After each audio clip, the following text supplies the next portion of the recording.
En agosto de 1875, 8 vaqueros entraron al desierto de Sonora, conduciendo 200 cabezas de ganado Longhorn desde San Antonio hacia El Paso. 5 nunca regresaron.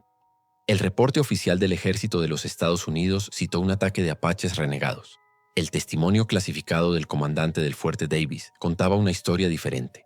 Lo que los 3 sobrevivientes describieron obligaría al gobierno territorial de Texas a falsificar registros militares, compensar al rancho por pérdidas atribuidas a guerra contra indios hostiles y enterrar la verdad sobre lo que realmente cazaba en la frontera tejana mexicana para evitar el colapso del esfuerzo de colonización americana en el oeste de Texas. El verano de 1875 en Texas Occidental representaba la década crítica de recuperación tras la Guerra Civil Americana. El Estado, reincorporado a la Unión en 1870, buscaba atraer colonos anglosajones e inversión de capital del este para desarrollar su vasta frontera desértica. Los ranchos ganaderos constituían la columna vertebral de la economía texana, moviendo millones de cabezas de ganado Longhorn anualmente hacia mercados en Kansas, Colorado y California. La ruta de San Antonio a El Paso atravesaba 450 kilómetros de territorio árido, donde temperaturas alcanzaban 47 grados centígrados y agua potable escaseaba. Las compañías ganaderas contrataban vaqueros experimentados, mayormente mexicano-texanos que habían perfeccionado técnicas de pastoreo desarrolladas bajo dominación española desde el siglo XVII. Estos hombres conocían el desierto mejor que cualquier soldado del ejército estadounidense. La cultura vaquera del sur de Texas mantenía tradiciones más antiguas que la propia República de Texas. Aunque el territorio había sido anexado por Estados Unidos en 1845 tras la Guerra Mexicano-Americana, la estructura social de los ranchos permanecía fundamentalmente hispánica. Los curanderos mexicanos advertían sobre ciertas regiones del desierto de Sonora, donde los nómadas no debían acampar después del anochecer. Hablaban del nahual, término que provenía del náhuatl azteca nahuali, que significaba brujo transformista o espíritu metamorfo.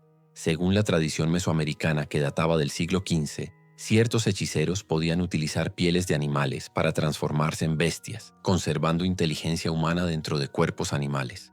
Los nahual preferían formas de depredadores, jaguar, águila, serpiente y especialmente coyote. En 1867, un anciano curandero de Laredo advirtió al superintendente de un rancho que ciertas áreas al sur del Río Grande permanecían prohibidas por razones que los angloamericanos llamarían superstición. El superintendente, un hombre de Boston llamado Richard Crawford, desestimó la advertencia como folclore pintoresco diseñado para mantener buenos pastos exclusivos para pastores mexicanos. Liderando la expedición ganadera de agosto estaba Tomás Hernández, 44 años, natural de Laredo, Texas. Mexicano-texano de segunda generación cuyo padre había trabajado ranchos bajo bandera española, luego mexicana, finalmente estadounidense. Hernández acumulaba 28 años de experiencia conduciendo ganado a través de territorios que habían visto guerras entre 3 naciones. Veterano de innumerables travesías por desierto, avalanchas de ganado, tormentas de polvo y encuentros con comanches hostiles, poseía la reputación de caporal que nunca perdía hombres ni animales. Su equipo de 7 vaqueros mezclaba 3 angloamericanos del este de Texas con 4 hispánicos de Laredo, Corpus Christi, Matamoros y Monterrey. Entre ellos estaba Billy Thompson, 26 años de Abilene, Kansas, quien había escrito a su madre 2 días antes de partir prometiendo regresar para Navidad. Ninguna de esa experiencia combinada prepararía al grupo para lo que esperaba 40 kilómetros al sur del Río Grande, en territorio que los mapas militares estadounidenses marcaban simplemente como desierto inexplorado. En la mañana del 4 de agosto de 1875, Hernández reunió a su equipo en el rancho a las 5 de la madrugada. El briefing fue directo. 12 días de viaje, 200 cabezas de ganado Longhorn valuadas en $4,000, ruta siguiendo antiguos caminos de ganado españoles que evitaban las peores secciones del desierto. El equipo cargó revólveres Colt 45, rifles Winchester, provisiones de agua en barriles de roble transportados en carreta de suministros y carne seca para 2 semanas. Un vaquero viejo llamado Esteban, demasiado anciano para el viaje pero empleado como cocinero del rancho, les advirtió que evitaran acampar cerca de arroyos secos después de San Felipe Springs. Hernández, respetando las tradiciones aunque sin creer literalmente en brujos metamorfos, asintió cortésmente. Thompson, el vaquero de Kansas, se rió abiertamente y comentó que los mexicanos veían fantasmas en cada sombra del desierto. El viaje comenzó sin incidentes. Los primeros 3 días atravesaron terreno conocido, cruzando praderas donde cactus saguaros se erguían como centinelas silenciosos de 5 metros de altura. Las temperaturas diurnas alcanzaban 46 grados centígrados, obligando al grupo a conducir el ganado principalmente durante las horas más frescas del amanecer y atardecer. Las noches traían alivio térmico, pero también la vulnerabilidad de la oscuridad total, iluminada solo por fogatas de mezquite seco y la luna creciente. Al cuarto día, 6 de agosto, cruzaron hacia territorio que los mapas del ejército dejaban en blanco.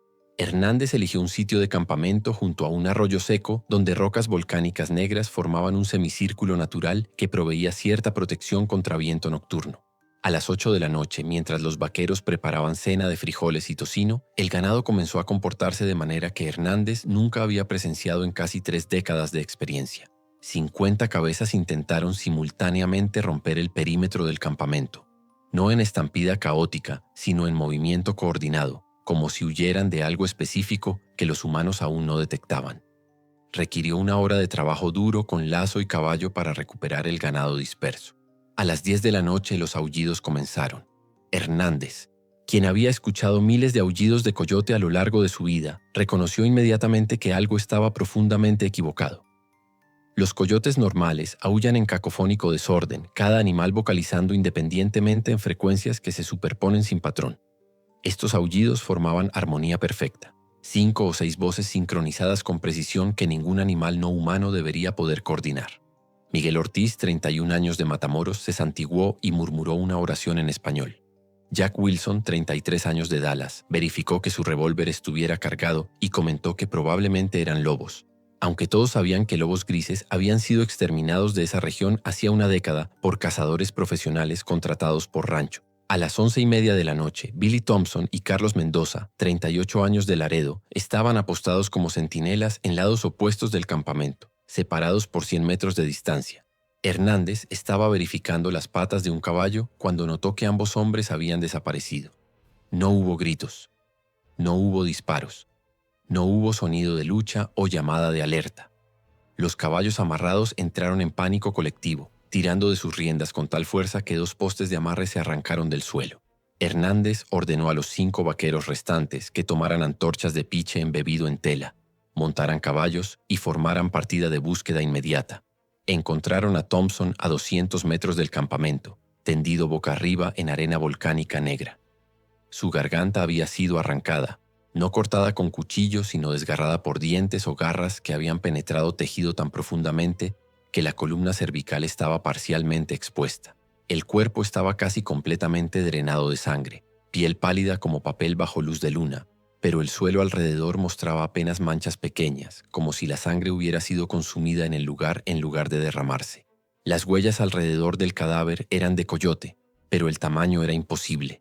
20 centímetros de ancho donde huellas de coyote normal miden 8 centímetros. Hernández ordenó que el cuerpo fuera envuelto en lona y amarrado a caballo. La búsqueda de Mendoza continuó durante 2 horas más, rastreando en círculos concéntricos cada vez más amplios. Lo que encontraron fue peor que un cadáver. Las botas de Mendoza yacían en el suelo, posicionadas exactamente como si el hombre hubiera sido extraído verticalmente de ellas, dejando las botas paradas y amarradas como si los pies aún estuvieran dentro. No había rastro de lucha, ningún rastro de arrastre, ninguna huella humana caminando descalzo. Hernández, hombre que había enfrentado comanches, tormentas de arena que mataban ganado y serpientes de cascabel en su saco de dormir, sintió por primera vez en su vida un miedo que no podía racionalizar con experiencia previa. Al amanecer del 7 de agosto, Hernández tomó una decisión sin precedentes en su carrera: abandonar 200 cabezas de ganado, $4,000 de propiedad del rancho y huir hacia el Fuerte Davis, puesto militar estadounidense ubicado 80 kilómetros al norte. Pero 3 de los caballos estaban muertos, pescocos quebrados con torsión que requeriría media tonelada de fuerza para lograr. Quedaban 5 caballos para 6 hombres. Diego Vargas, 34 años de Monterrey, ofreció montar doble con Juan Morales, 27 años de Corpus Christi. Cabalgaron todo el día bajo sol que alcanzó 47 grados, agotando provisiones de agua a medio camino, matando a un caballo por deshidratación extrema. Al atardecer, avistaron una formación rocosa, monolito de roca volcánica de 15 metros de altura que ofrecía posición defensiva elevada. Hernández decidió que pasarían la noche allí en lugar de continuar en oscuridad. A las 9 de la noche del 7 de agosto, bajo luna llena que iluminaba el desierto con claridad casi diurna, el ataque comenzó. La criatura escaló la pared vertical de roca a velocidad que Hernández estimó en 20 kilómetros por hora, movimiento físicamente imposible para cualquier mamífero conocido en Norteamérica. Cuando alcanzó la cima del monolito, se irguió sobre patas traseras, adoptando postura bípeda que ningún coyote o lobo podría sostener. Los 6 vaqueros la vieron claramente. La criatura medía 2 metros de altura en posición erguida. Su cuerpo era esquelético, costillas visibles a través de piel amarillenta, estirada sobre músculos fibrosos que se contraían y relajaban con movimiento que parecía más insectoide que mamífero. La cabeza era cráneo de coyote, pero el hocico estaba grotescamente alongado, 30 centímetros de largo, terminando en mandíbulas que se desarticularon completamente, abriéndose 180 grados como serpiente para revelar dientes irregulares de 5 centímetros manchados con sangre seca oscura. Los ojos brillaban amarillos con pupilas verticales felinas, no las pupilas redondas características de cánidos.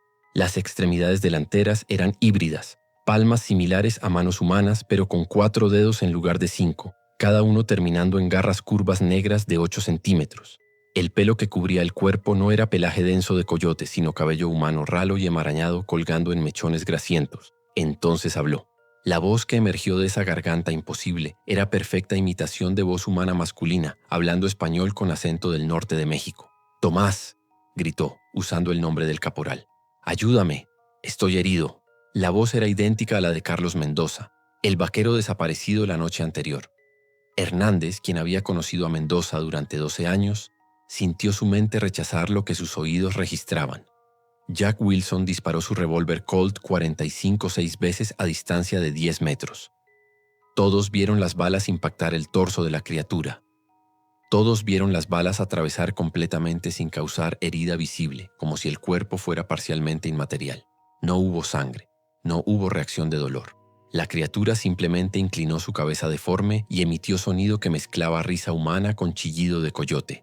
Mendoza fue el primero en morir esa noche. Cuando atacó a la criatura con su cuchillo Bowie de 20 centímetros, logró hacer un corte superficial en el brazo del ser. No fluyó sangre. En lugar de eso, humo negro denso brotó de la herida, llevando olor a carne quemada y azufre. La criatura agarró a Mendoza por el cuello con una mano, levantándolo del suelo con fuerza que fracturó vértebras cervicales audiblemente. Luego, mientras los otros 5 hombres observaban paralizados, metió la otra mano dentro del pecho de Mendoza, atravesando esternón y costillas como si fueran papel mojado, y arrancó el corazón aún palpitante.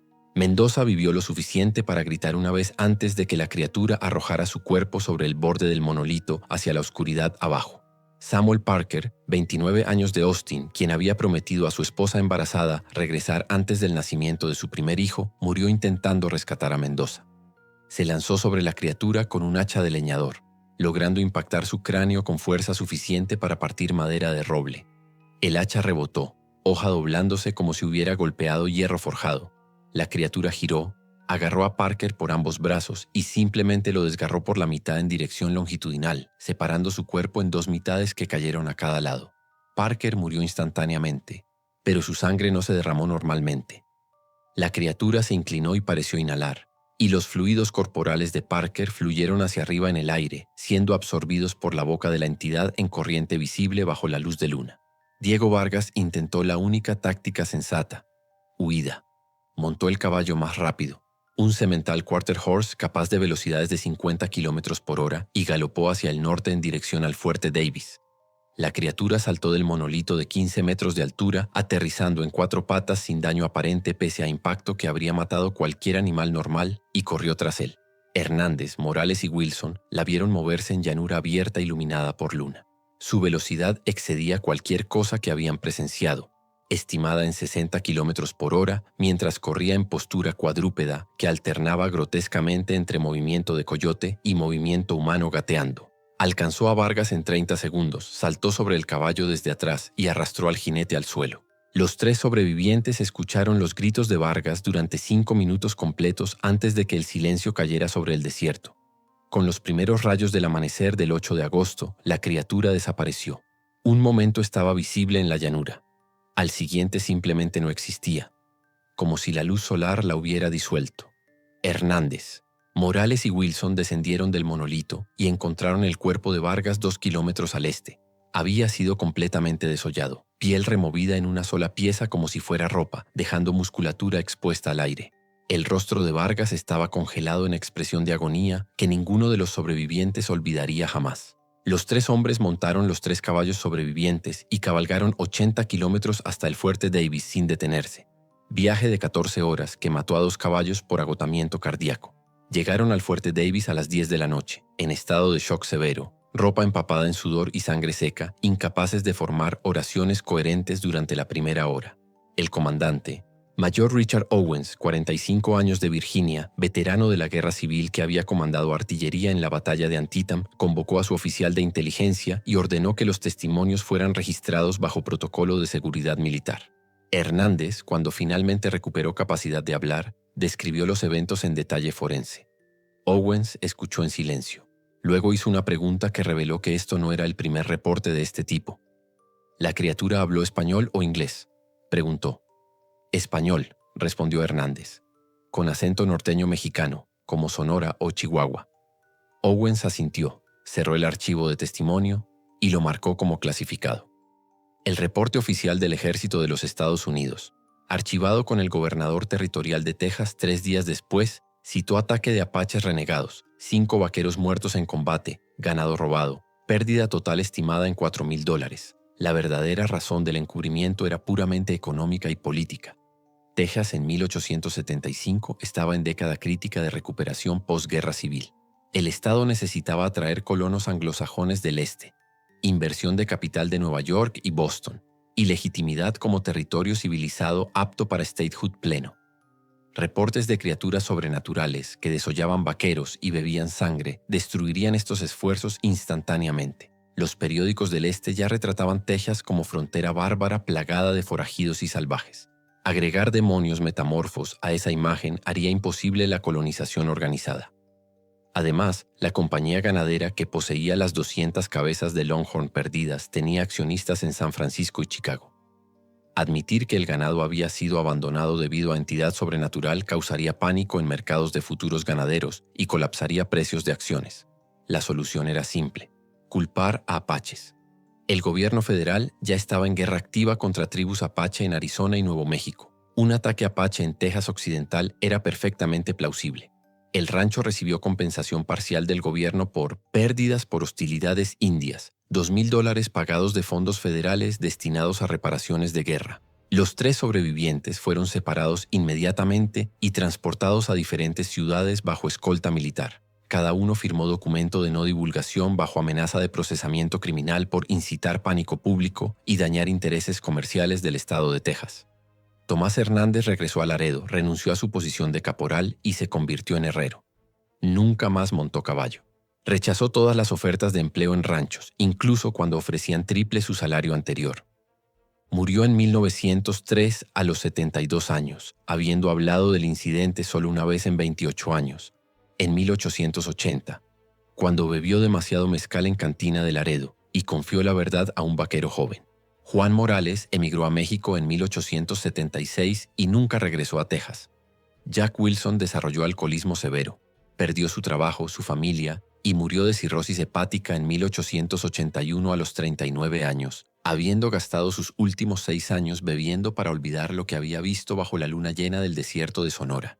Pero en 1899, un periodista de San Antonio llamado Robert Mitchell entrevistó a Esteban Ruiz, 71 años, vaquero mexicano retirado, que había trabajado en el mismo rancho donde Hernández había sido empleado. Ruiz, sabiendo que estaba cerca de la muerte y sintiendo obligación de preservar verdad, reveló la confesión que Hernández le había hecho 19 años antes. No era coyote, dijo Ruiz en español. No era lobo. Era nahual, brujo que usa piel de animal para transformarse. Los curanderos mexicanos lo saben desde tiempos de los aztecas. Por eso nunca cabalgamos de noche en ciertas partes del desierto de Sonora. Los gringos no creen en estas cosas, por eso mueren. Mitchell publicó la historia en el San Antonio Express en 1900 como artículo de interés humano titulado Folclore pintoresco de la frontera. Lectores anglosajones la consideraron entretenimiento, superstición mexicana colorida sin base en realidad. Pero vaqueros mexicano-texanos que leyeron el artículo reconocieron inmediatamente la autenticidad del relato. Todos conocían las tradiciones del nahual. Existen dos teorías científicas principales para explicar los eventos de agosto de 1875. La primera propone que el grupo encontró un oso pardo enfermo o rabioso de tamaño inusualmente grande. Osos pardos pueden alcanzar 2,5 metros de altura cuando están erguidos, y rabia causa comportamiento extremadamente agresivo y anormal. Los defensores de esta teoría señalan que osos pardos eran comunes en montañas del oeste de Texas en ese periodo, y que pánico nocturno bajo estrés extremo podría causar que testigos malinterpreten anatomía animal. Sin embargo, esta teoría no explica varios elementos críticos. Ningún oso conocido puede escalar pared vertical de 15 metros a 20 kilómetros por hora. Ningún oso puede correr a 60 kilómetros por hora en terreno plano. Ningún oso tiene anatomía híbrida de mano-pata descrita consistentemente por 3 testigos independientes, y ningún oso puede imitar voz humana hablando español con acento regional específico. La segunda teoría científica sugiere alucinación colectiva inducida por deshidratación extrema y agotamiento por calor. Temperaturas de 47 grados centígrados combinadas con provisiones limitadas de agua pueden causar delirio severo, y trauma compartido puede producir psicosis colectiva donde múltiples personas experimentan alucinaciones similares. Esta teoría explicaría por qué las balas parecían atravesar la criatura sin efecto, ya que disparar a alucinación obviamente no produciría sangre o herida. Sin embargo, esta explicación no aborda las evidencias físicas tangibles. 5 hombres murieron de trauma físico real y documentado por médico militar en Fuerte Davis, incluyendo cuerpo desollado de Diego Vargas que el cirujano del fuerte examinó y fotografió. Los cadáveres mostraban heridas consistentes con ataque de depredador grande, no muertes por deshidratación o exposición. Además, los 3 sobrevivientes fueron entrevistados separadamente sin comunicación previa y describieron detalles anatómicos idénticos de la criatura, especificidad que excede lo esperado de alucinación independiente. La conexión con tradiciones indígenas mesoamericanas merece consideración seria. El concepto de nahual está documentado en códices aztecas que datan del siglo XV, específicamente el Códice Florentino compilado por Fray Bernardino de Sahagún entre 1545 y 1590. Estos textos describen nanahualtin, plural de nahual, como hechiceros que podían transformarse en animales usando pieles, conservando inteligencia humana y habilidades mágicas.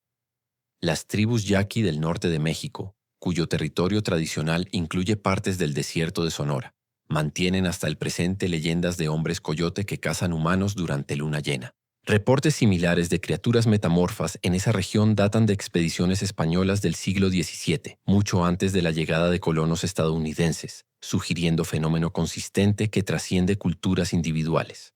El desierto de Sonora permanece como uno de los ecosistemas más hostiles de Norteamérica. Entre 1875 y 1920, registros oficiales documentan más de 40 desapariciones de vaqueros, colonos y viajeros en la región específica donde ocurrió el incidente de Hernández. La explicación oficial en todos los casos fue muerte por exposición al calor extremo, deshidratación, mordedura de serpiente de cascabel o ataque de coyote rabioso. Pero los vaqueros mexicano-texanos que trabajaron esos territorios durante generaciones mantuvieron regla no escrita. Nunca acampar solo en arroyos secos después del anochecer. Nunca ignorar comportamiento anormal de ganado o caballos. Y nunca, bajo ninguna circunstancia, responder a voces que llaman en la oscuridad, sin importar cuán familiar suene la voz. Como dijo Esteban Ruiz en su entrevista de 1899, el nahual todavía caza allí. Los sabios no van. La región donde murieron 5 hombres en agosto de 1875 fue eventualmente incorporada al Parque Nacional Big Bend, establecido en 1944. El área específica del monolito de roca donde ocurrió el ataque permanece sin marcar en mapas de senderos del parque. Los guardabosques del Servicio de Parques Nacionales reportan ocasionalmente encuentros extraños, excursionistas que desaparecen durante horas y reaparecen desorientados sin memoria de dónde estuvieron, grabaciones de aullidos de coyote que técnicos de audio describen como imposiblemente coordinados, huellas de tamaño anormal encontradas en áreas remotas. Las explicaciones oficiales citan desorientación por calor, efectos acústicos naturales del terreno desértico y huellas distorsionadas por erosión. Pero los guías mexicano-americanos que lideran tours en Big Bend, descendientes de vaqueros que conocieron a Tomás Hernández, aún susurran las viejas advertencias a turistas que preguntan por qué ciertas secciones del parque permanecen cerradas sin explicación oficial. El incidente del nahual del desierto de Sonora Permanece como recordatorio de que la expansión estadounidense hacia el oeste durante el siglo XIX involucró más que conflictos documentados con pueblos nativos y desafíos ambientales conocidos. En la prisa por reclamar territorio, extraer recursos minerales y establecer rutas comerciales que conectaran los océanos Atlántico y Pacífico, los pioneros anglosajones frecuentemente desestimaron el conocimiento acumulado de poblaciones que habían habitado esas tierras durante milenios. Las advertencias de curanderos mexicanos, chamanes nativos americanos y vaqueros experimentados fueron tratadas como superstición primitiva por hombres que confiaban únicamente en rifles Winchester y lógica europea. Algunos de esos hombres pagaron el precio final por ese orgullo cultural. Los archivos clasificados del Ejército de los Estados Unidos, si alguna vez son completamente desclasificados, pueden revelar cuántos otros grupos encontraron fenómenos que no podían explicar y que el gobierno eligió enterrar para proteger intereses económicos y narrativas nacionales de progreso inevitable. El monolito de roca donde 3 vaqueros pasaron la noche más larga de sus vidas aún se yergue en el desierto del oeste de Texas, erosionado por viento y sol pero estructuralmente sin cambios desde 1875.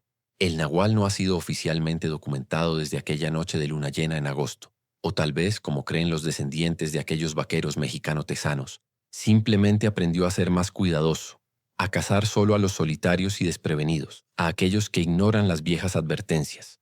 Porque en el desierto de Sonora, donde el termómetro alcanza temperaturas que matan en horas y la tierra se extiende vacía hasta el horizonte, algunos territorios aún pertenecen a fuerzas más antiguas que mapas, más antiguas que naciones, más antiguas que la ambición humana de conquistar cada rincón de la tierra.